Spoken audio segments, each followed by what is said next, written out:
చాణక్యుడు చంద్రగుప్తుడి ఫుడ్లో కొంచెం కొంచెం విషం కలిపేవాడంట. ఎందుకంటే ఎప్పుడైనా ఫ్యూచర్లో అతన్ని విషం పెట్టి ఎవరైనా చంపాలి అనుకుంటే అప్పటికీ తన శరీరానికి విషం అలవాటైపోయి ఉంటుంది కాబట్టి అతను చనిపోడు అని.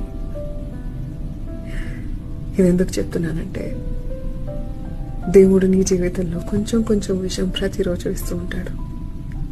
నమ్మక ద్రోహాలుగా, మోసాలుగా, బాధలుగా నీ జీవితంలో కొంచెం కొంచెం డోసేజ్ పెడుతూ ఉంటాడు. అది నీ శరీరానికి అలవాటు అవ్వడానికి. అది దాటుకుని నువ్వు ముందుకెళ్ళాలి. అది నీ మంచికి. రేపైతే నాకు పెద్ద స్ట్రోక్ తగిలితే తట్టుకుని నిలబడాలి కదా నువ్వు. సో ఈ చిన్న చిన్న ప్రాబ్లమ్స్ని, ఈ చిన్న చిన్న బిట్రేయల్స్ని, ఈ చిన్న చిన్న చీటింగ్స్ని దాటడం నేర్చుకో.